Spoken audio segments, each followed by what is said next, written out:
going on, all you fantastic people? I'm Matt, and today we're going to be talking about The Shape of Water. And I know, better late than never, I'm sure many of you have already seen the film or at least seen one or two reviews on it, but I finally had a chance to see it, and now I just want to share some thoughts on it.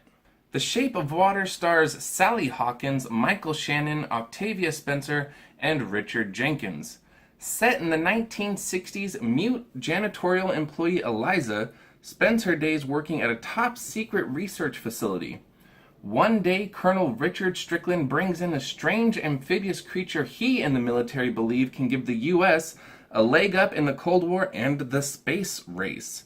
However, Eliza begins to spend time with the creature and learns that it's more intelligent and humane than others give it credit for. 3, 2, 1. Now this is neither Beauty and the Beast or The Creature from the Black Lagoon, although I suppose it does share some similarities with both, but this is more of a dark, adult fantasy fairy tale.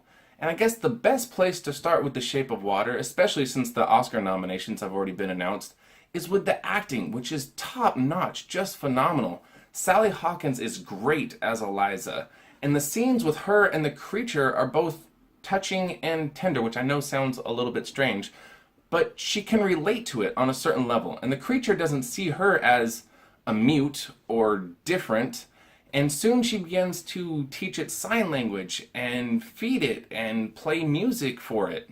Then on the flip side, you have Michael Shannon, a highly underrated actor, and he's terrifying as Colonel Strickland. He's a man who feels nothing for the creature. He sees it as just another animal and treats it like it's a piece of property.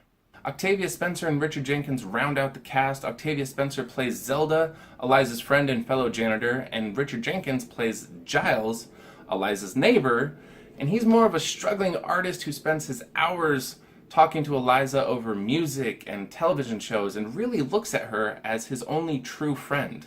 Visually, this film is fantastic.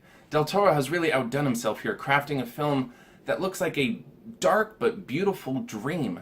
And I also have to give a special nod to Del Toro for truly placing us in the 60s. At times, the film looked like a screenshot of the past. Now, while this is a beautiful film and incredibly well acted, something feels slightly off about it. There are some tonal shifts that don't quite work and some angles of the story that don't seem to fit. And I also have to admit that, to me, some of the subplots could have taken a back seat to further develop the relationship between Eliza and the creature. Yet this is a compelling film and it's a fairy tale for adults, and I do think it's worth seeing, and I'm going to give The Shape of Water a B+. I do recommend it, and once again, I think many of you have already seen it, but if you haven't, it is worth checking out. And of course, if you have already seen The Shape of Water, let me know what you thought about it down below. If you like this video, hit the like button. And of course, if you want to see more of our awesome movie reviews, hit the subscribe button.